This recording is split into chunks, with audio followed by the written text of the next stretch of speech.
It was 9 o'clock at night. The classroom was brightly lit, while it was pitch black outside. At this time, it was the self-study period for Senior 3 students, and there were still 40 minutes until the end of the self-study.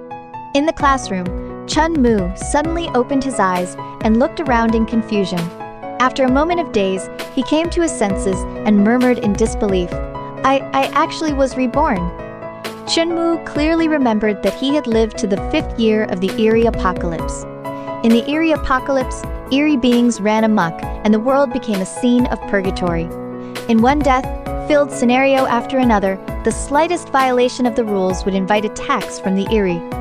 Those who were luckier might lose an arm or a leg, while the unlucky ones would directly become food for the eerie. In the Eerie Apocalypse, to survive, one had to either make a contract with an eerie being, possess a prop, have extraordinary wisdom, or have hell banknotes. Of course, none of these, whether it was strength, wisdom, or hell banknotes, were easy to obtain, especially hell banknotes. Ordinary hell banknotes were naturally useless. What could truly tempt the eerie were the hell banknotes issued by the underworld after the apocalypse.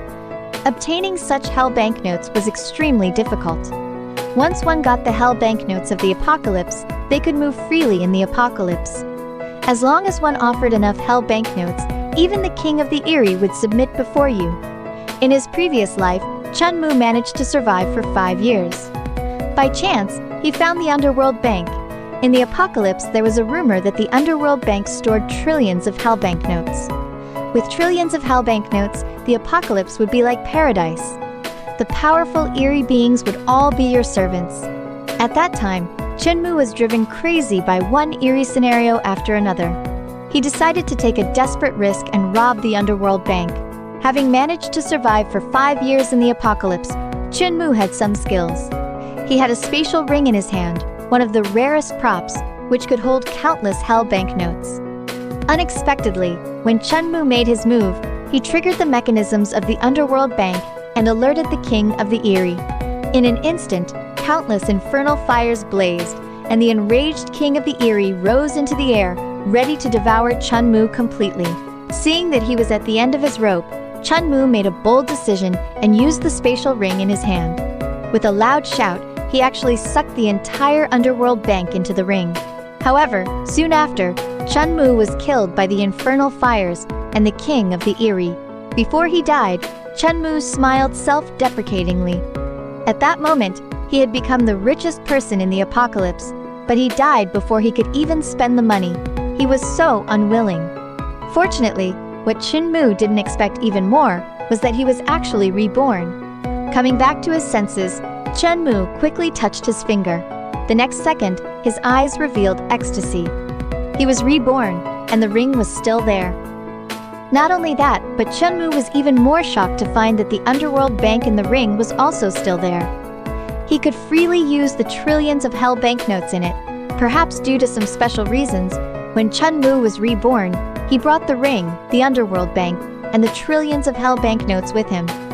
Starting with trillions of hell banknotes, even though he had been tempered in the apocalypse for 5 years, Chun-Moo was still too excited to calm down. It took Chun-Moo 5 minutes to finally calm down and began to look around at his current situation. Chun-Moo looked up at the digital clock in the classroom. It was June. Chun-Moo remembered correctly that the Eerie Apocalypse descended in May 5 years ago. That is to say, the Eerie Apocalypse had already arrived for a month at this moment. However, everything seemed as usual. The classmates were still having self-study.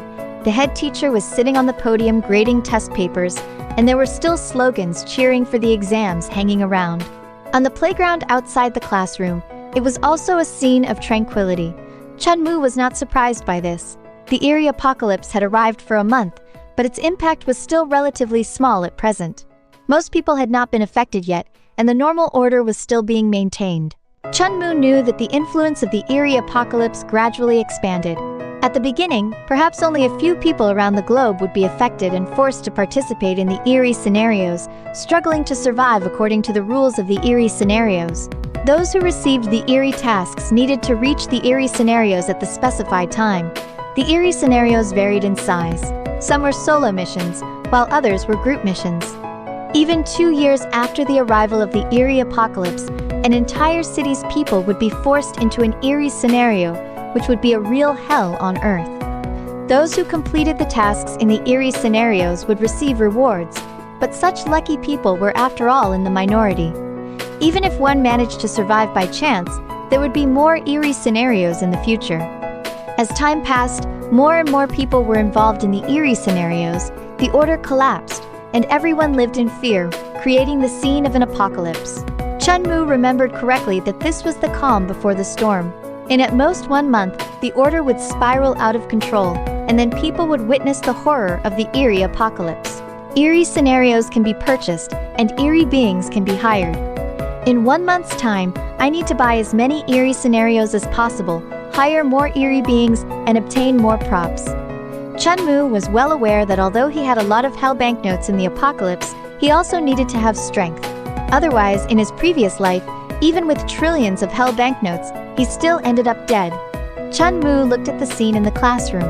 If one observed carefully, it could be seen that in 1 month, the eerie apocalypse had already changed everyone. Although the classmates had books spread out on their desks, few of them were actually reading. More people were whispering to each other, with expressions of horror and unease on their faces. It could be seen that they had heard about the eerie scenarios and had a preliminary understanding of some of the rules in the eerie apocalypse within this month. For example, once you received an eerie task, you had to participate. If you didn't, you would die.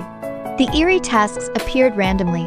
Whether you would receive an eerie task, when you would receive it, and how many times you would receive it all depended on your luck. However, no one had yet realized that the eerie apocalypse had arrived. They were still hoping that the order would stabilize and that everything would pass. So, the classmates were still going to school, the teachers were still teaching, and the normal order was barely maintained. Suddenly, a scream came from the classroom. A girl who had been chatting happily with her deskmate just now had a look of horror in her eyes and was pointing at her desk with a trembling finger. On her desk, there appeared a blood-red note with the words, "Eerie Task, Midnight Canteen." At the same time, the same notes also appeared on the desks of 2 other classmates in the classroom. The appearance of such a note meant that one was unfortunately selected for an eerie task and needed to complete the task in the eerie scenario. Chun-Mu looked at his desk, and a note "Eerie Task, Midnight Canteen" also appeared on it. Chun-Mu was not surprised by this because in his previous life, he also received this eerie task at this time. Contrary to the horror of the others, instead of being scared, there was even a glimmer of excitement in Chun-Mu's eyes.